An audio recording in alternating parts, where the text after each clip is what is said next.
सो बीआरबीएल subject के लिए important modules कौन से हैं? तो एज वी नो के 4 मॉड्यूल हैं, मॉड्यूल ए, बी, सी और डी। लेकिन इनमें से जो सबसे इंपॉर्टेंट मॉड्यूल्स हैं वो है मॉड्यूल सी और मॉड्यूल डी। तो देखिए, ए और बी में तो 7 ईच चैप्टर्स हैं, पेपर उनमें से भी आता है, लेकिन 70% जो आपका पेपर है वो मॉड्यूल सी और मॉड्यूल डी में से आता है। तो आप जितना भी पढ़ाई के लिए टाइम देते हैं, तो उसमें से 70 to 75% टाइम आपका सी और डी मॉड्यूल की पढ़ाई में ही जाना चाहिए।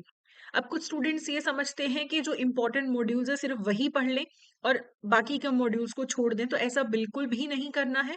चाहे 70% पेपर सी और डी मॉड्यूल में से आ रहा है, बट स्टिल 30 मार्क्स का पेपर आपका ए और बी मॉड्यूल्स में से आ रहा है।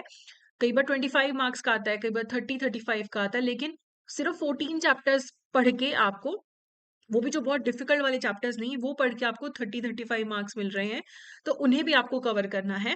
बट जो ज्यादा इंपॉर्टेंट है, जिनको ज्यादा समय ज्यादा फोकस देना है, वो है मॉड्यूल सी एंड डी। और बीआरबीएल सब्जेक्ट में कोई न्यूमेरिकल्स नहीं है, तो सिर्फ थ्योरी है, लीगल लैंग्वेज है जिसको पढ़ने में थोड़ा सा समय लग सकता है। बट स्टिल, अगर आप थोड़ा सा उसको सिंप्लीफाई करके पढ़ें, तो आपको ये सब्जेक्ट काफी इंटरेस्टिंग लगेगा। सो आई होप ये इन्फॉर्मेशन आपके लिए हेल्पफुल रही हो। Thank you so much.